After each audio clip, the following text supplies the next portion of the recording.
Edi Rama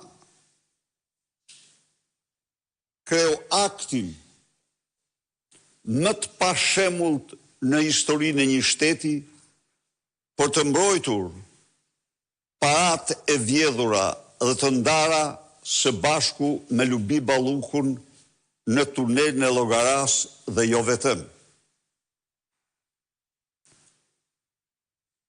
Çdo përpjekje për të luftuar korrupsionin nga persona me imunitet bëhet zero. Kur Shqipëria në ekzistencën e saj nuk ka marrë një goditje kaq të rëndë në mbrojtjen e vjedhjes së qytetarëve shqiptar. Kur? Që nga themelimi i shtetit shqiptar deri sot, vendimi i dal nga zyrat e Edi Ramës dhe i certifikuar nga gjykatës të papërgjegjshëm dhe të paritur, të gjykatës kushtetuese, rrëzon përfundimisht shtetin ligjor dhe garanton vjedhjen e haptas dhe publike të parave dhe pasurive të qytetarëve shqiptar, shndrimin e kësaj vjedhje e këtyre shumave në vota dhe votës në krim. Ai raport që unë e kam denoncuar para jush vite e vite. Tani ai raport ka marrë mburojnë më të fuqishme nga narko gjykata, nga narko shteti, nga Edi Rama me certifikimin e vendimit të tij në gjykatë. Ndaj dhe shpresa e vetme, rruga e vetme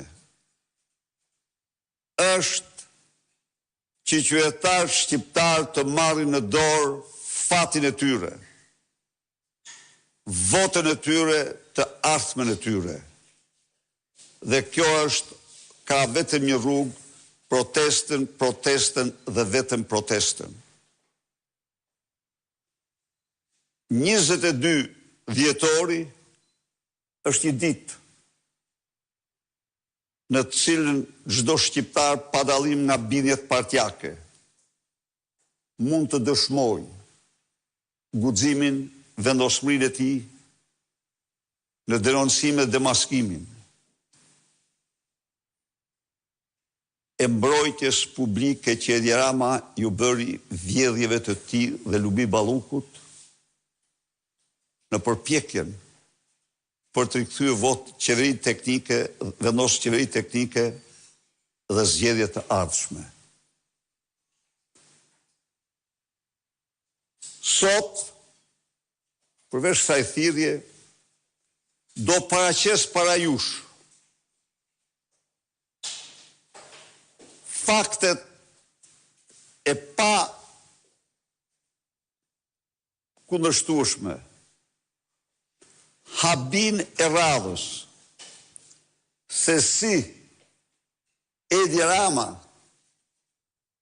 shndroi paketën e maleve në paketën e drogës dhe mafjes. Në paketën e drogës dhe mafjes. Para se të paraqes dokumentat, do të rikujtoj qytetarëve shqiptarë se Shqipëria është një vend me lartësinë mesatare më të lartë në Europë. Ajo ka këtë lartësi, jo se ka lartësitë e Malit të Bardhë apo majat më të larta të kontinentit, por se ka majat e larta më të shumta të kontinentit. Ndaj dhe lartësia e saj shkon në 708 metër si lartësi mesatare. Do shifni këtu që paketa e maleve, që se si Edi Rama e zbret paketën e maleve në lartësin 10 metra nga niveli i detit dhe lartësin maksimale gjerë në 100 metra mbi nivelin e detit. Pra do shifni këtu se si Edi Rama